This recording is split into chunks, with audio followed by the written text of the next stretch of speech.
कविगण, आप सबको यथाउचित नमस्कार प्रणाम। वरिष्ठ लोग पिपरिया के बैठे हुए हैं, आपको भी यथाउचित नमस्कार। गिरधर भैया का आदेश हुआ था बड़े शॉर्ट नोटिस में, उन्होंने कहा कि आज आपको कविता पढ़ना पड़ेगी, तो उनका आदेश जो है वो पालन करने के लिए चले आए। अभी बड़ी बढ़िया डॉक्टर साहब ने बढ़िया जोरदार कविता पढ़ी और ऐसी कविता पढ़ी कि एक मरीज भी ये ढूंढ लिया। देखो भाई चिंता है तो देख लो यार, नहीं सुनो तो सही जाए। अच्छा ये माल तेज वाले होंगे पिपरिया में, या रात में माल तेज आता लोग देखो उठ गए। अर्थव्यवस्था ये मदिरा भी बोला गया। वो पिछले समय वो हमारे नवनीत बैठे हुए हैं, कैमरा लेकर के बैठे हुए हैं। शाम के बाद उनका भी मामला टाइट हो जाता है। तो कल इनको लोगों ने उकसाया, बोले यार कि तुम शराब पीना छोड़ दो। तो ये तालाब के किनारे गए और बोतल लेके गए फेंकने के हिसाब से, बोले आज सब बोतल उतल सब फेंक देंगे, आज सब काम खत्म कर देंगे।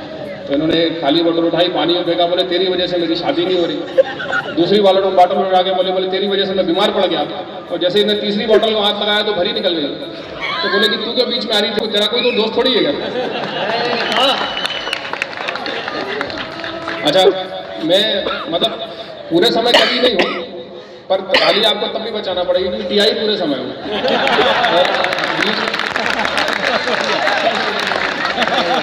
बीच में मैंने अफसर को दायमा को लगा रखा है, वो नोट कर रहे हैं कौन कौन ताली नहीं हुआ।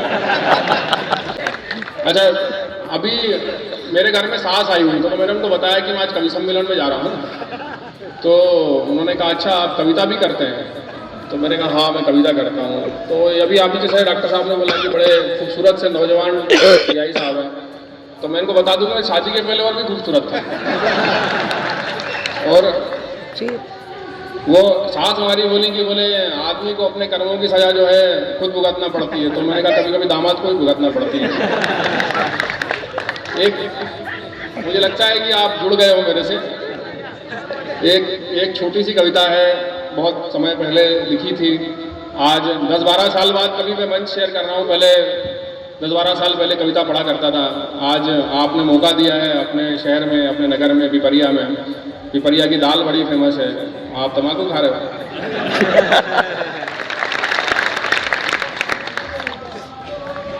एक कविता पढ़ता हूँ छोटी सी, क्योंकि हमारे पास विषय बहुत कम है। क्योंकि पुलिस वाला हूँ, राजनीति पे कविता पढ़ नहीं सकता, पत्नी पे पढ़ नहीं सकता, पुलिस पे पढ़ नहीं सकता, और कवियों के बाद तो पाकिस्तान पे तो बिल्कुल नहीं पढ़ सकता क्योंकि जाना ही नहीं है। तो कवि होने के नाते मेरे पास मसाला बहुत कम है।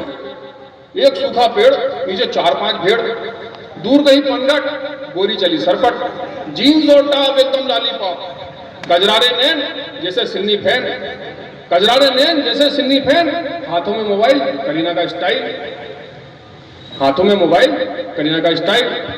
हमने कहा हो गई कविता पूरी? अरे बोले यही तो है दूरी, अभी कहाँ हुई कविता पूरी? हमने कहा हिंदी कविता साहित्य का जगत गंगा नदी की तरह पवित्र है, इसमें ये गंदे नाले मत बहाओ, और हो सके तो कविता को प्रदूषण से बचाओ, हो सके तो कविता को प्रदूषण से बचाओ। अच्छा डर के मारे बजा रहे हो?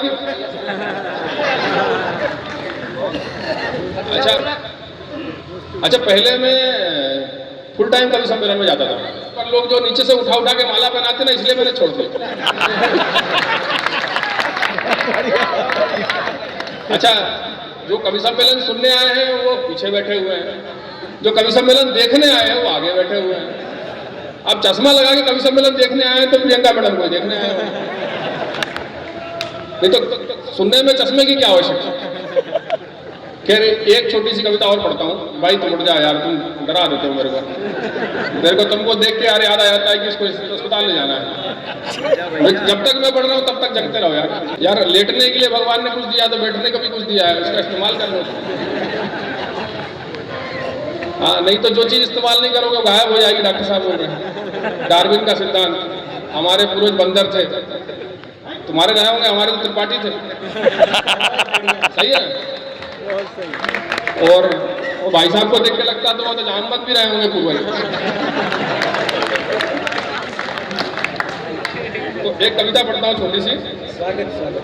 बादलों की बस्ती से टपकी एक फुहार मस्ती से, शायद किसी की आहट है, बेचैनी घबराहट है, अभी छाते में कोई आया है और भीगे होठों से मुस्कुराया है, सफेद सूट भीगे बदन को पूरी तरह कसे हुए, हम दोस्तों खड़े खड़े जाने किस उलझन में फंसे हुए, भीगे गाल भीगे बाल मतवाली चाल, आज बादलों से भी टपक रही थी शराब, बादलों से भी टपक रही थी शराब, बिना ठंड के हम तो थर थर रहे थे कांप, मानो जैसे सूंघ गया हो हमको कोई सांप।